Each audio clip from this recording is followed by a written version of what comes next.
is Linda Mwanaichi going to have a presidential candidate let come 2027?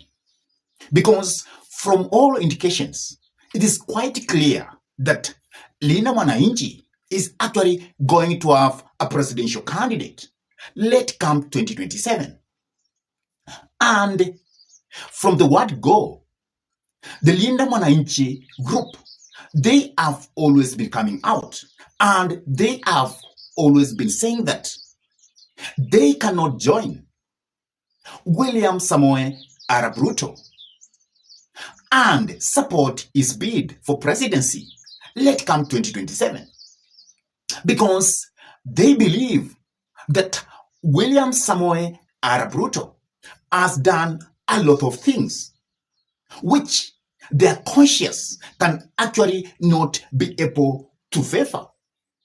And that is why Ososi came out and he declared that they have a presidential candidate. Please have a listen to your friend Ososi. Anaitwa James Orengo. Sasa kama tuko na James Orengo, ni msemo gani tunahitaji? So that is Ososi declaring that James Orengo is going to be the presidential candidate in the Linda Mwanaichi faction of ODM.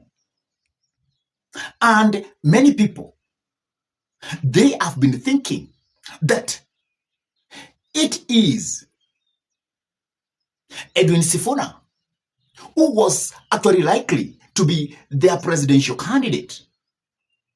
And also we have other youths who also believe that if the Linda Mwanaichi was going to have a presidential candidate, then they should have Babu Owino. And for those youths, they have always believed that after Baba, it is Babu. But Babu and the Sifuna, they have come out clearly and they have also endorsed James Orengo, who is the governor of Siaya, to be their presidential candidate. And if you think that is a lie, please have a listen to this.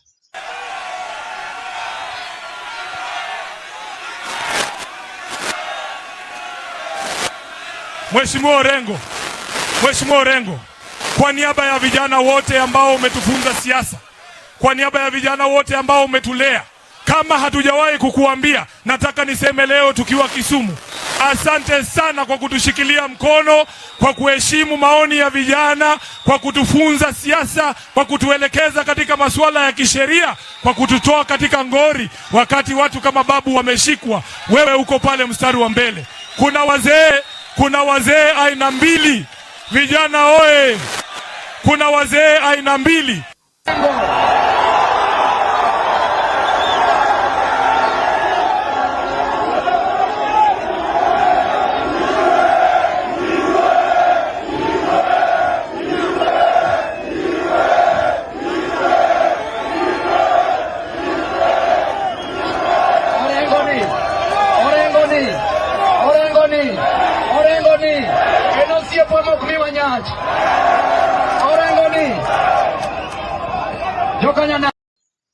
So that is Babu Owino and Edwin Sifuna. They have come out and they have said clearly that James Orengo is actually going to be their Iwe. That means he is going to be their presidential candidate. And many people have always been not seeing that coming. But remember, even James Orengo came out recently and stated that he is now the people's leader in ODM and is going to be the flag bearer of ODM towards 2027 presidential election. Nakuru, hapa Nakuru, Harambee! Harambee! Harambee! Na mjue Secretary General, katibu mkuu ya ODM ni nani? SGS ni nani? Na kwa sababu Oburu hawezi jana Kisumu, kwa sababu Oburu hawezi, sasa Orengo is the acting party leader of ODM. Asante. Sikia ati Orengo anasema ati yeye sasa ni party leader. Party leader chama gani? Party leader chama gani? Kumbe za ingine ulevi ni kitu mbaya sana.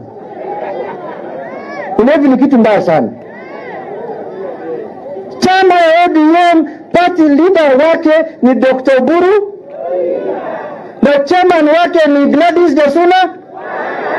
And you must always know that the presidential candidate of any party, it becomes automatic that their leader will obviously be the presidential contender. And that is why Linda Mwanaichi have actually said in unison that their leader is James Agre Orengo.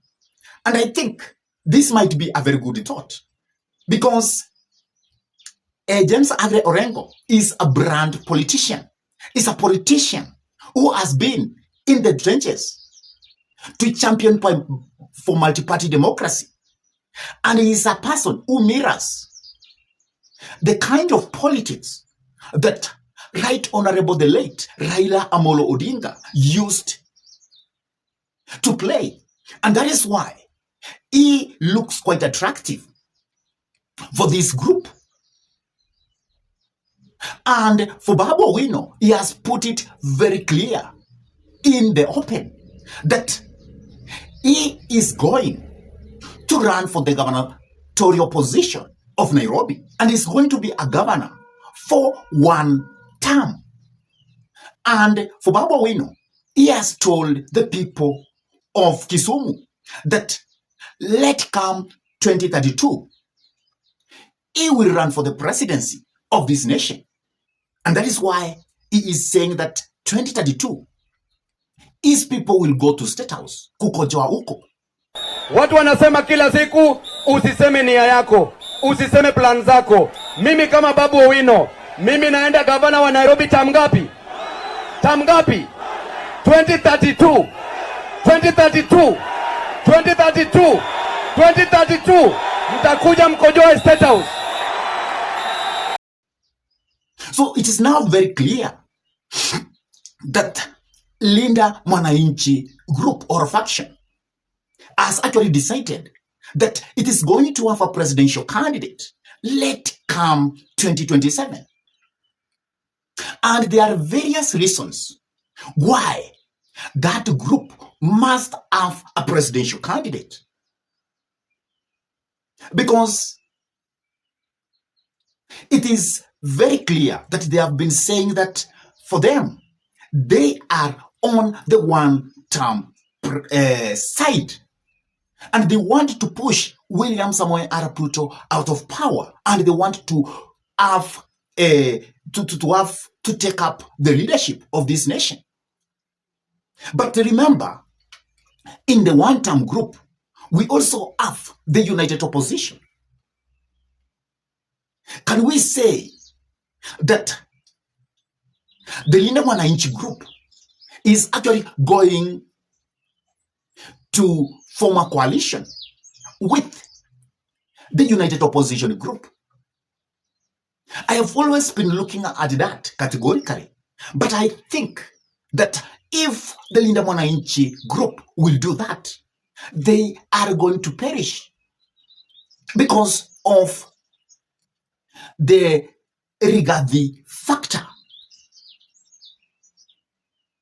And therefore, they must have a presidential candidate and they must stand on their own. And let me try to elaborate for you why that is very necessary.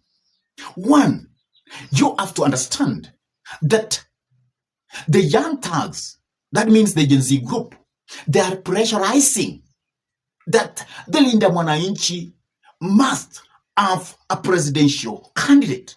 And on the eyes of the Gen Zs, they have always been having Edwin Sifuna as a person who they wanted to be their presidential candidate, and also Babu. But these two leaders, they are pushing for Babu, for James Agre Orengo. And because of that push, that is why they must produce a presidential candidate. And if they cannot produce a presidential candidate, then the Gen Zs will get embarrassed and they might actually move to a different side if they will not have a presidential candidate. Because most of the Gen Zs, they are not very happy with the united opposition. And that's why they are looking for a fresh, new ideas in politics. And many of them think that this Linda Mwanaichi group is actually what they want. And they are pushing for that group to have a presidential candidate. Let come 2027. So that is the first thing which is making them to have a presidential candidate. The second thing is to counter the Linda ground.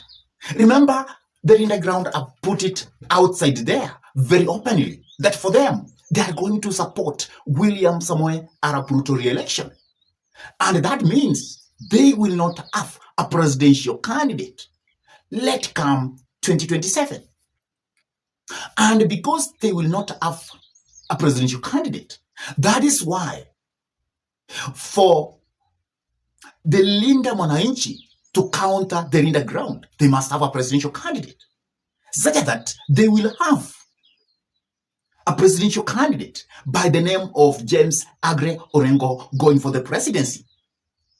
And I'm very sure, and probably, many people, if they go to the ballot from Nyanza, from Western, and they get William Samoei Arap Ruto in the ballot, and they also get the name by James Agre Orengo, there are many people who may feel that it is good for them to vote for James Agre Orengo. So, for them to counter the underground faction in ODM, they must have a presidential candidate. It's very necessary. Without them having a presidential candidate, they cannot be able to counter the underground faction. Actually, people from those areas, which are known to be strongholds of the late Right Honorable Raila Amolo Odinga, they will vote for William Samoei Arap Ruto if they cannot have a presidential candidate, probably from the Linda Mwanaichi faction. And that is why it is very necessary for them to have a presidential candidate. The third reason is that if they want to make themselves to be very strong, to be seen that that is the biggest political party, and the political party which cannot be boxed, then they must give a presidential candidate. And this becomes as self-preservation, because if they will have a presidential candidate, there is a very high likelihood that they will have more MPs, they will have more MCAs, they will have more governors, they will have more senators being elected through that faction of Linda Mwanaichi. And this will come to being once they will have a presidential candidate. Therefore, people will take that Linda Mwanaichi faction very seriously, and they will see that these people merit what they need. And actually, they will have more weight in the opposition side. So, for them to have that strength, for them to be seen to be serious, for them to tell the people that this is the biggest political group in the Republic of Kenya, they must have a presidential candidate. Let come 2027. And that is the strategy that they are using. And that is why of late, most of the leaders, they have started saying that James Agre Orengo is their leader. That is why many people thought that they are going to have a confrontations between Edwin Sifuna, Babu and James Agre Orengo, and even Ososi. That those individuals, they were going to fight for the top seat, because we have people who are supporting James Agre Orengo. We have people who are supporting Babu to go for the presidency within that faction. We have Mimi Sifuna group, which is the biggest group in the Linda Mwanaichi side. And also we have another small group who are supporting Ososi. And remember, Ososi was removed from being deputy party leader of ODM recently. So that means Ososi has also that strength. But those leaders have ganged together, and that is going to defeat the government. And they have said that we must have one presidential candidate. We must agree that one of us is going to lead us. And they have looked left, right, and center, and they have agreed that the person who has an experience within us is James Agre Orengo. And that is why they have come up with James Agre Orengo to be their presidential candidate. In your own thinking, should be the Linda Mwanaichi faction have a presidential candidate, let come 2027, or it should produce a presidential, or it should be actually be able to join the united opposition side? What do you think is the best thing for the Linda Mwanaichi to do? Please drop your comments in the comment section below. And the last question for you is, if we have the united opposition having a presidential candidate, then we have Linda Mwanaichi group having a presidential candidate, and probably even the united opposition split, so that we can have the Fred Matiang'i going for the presidency, and also Stephen Kalonzo going for presidency. Who do you think is going to benefit out of that? Will it be William Samoei Arap Ruto, or will it be the united opposition? Please also drop your comment about that question. And let me ask you a favor to do for me. Please, if you have come to this far, give this video a like. Also, subscribe to this YouTube channel if you have not done so. And also, hit the notification bell. And with that, I say thank you. May God bless you until we meet in our next political discussion. Goodbye.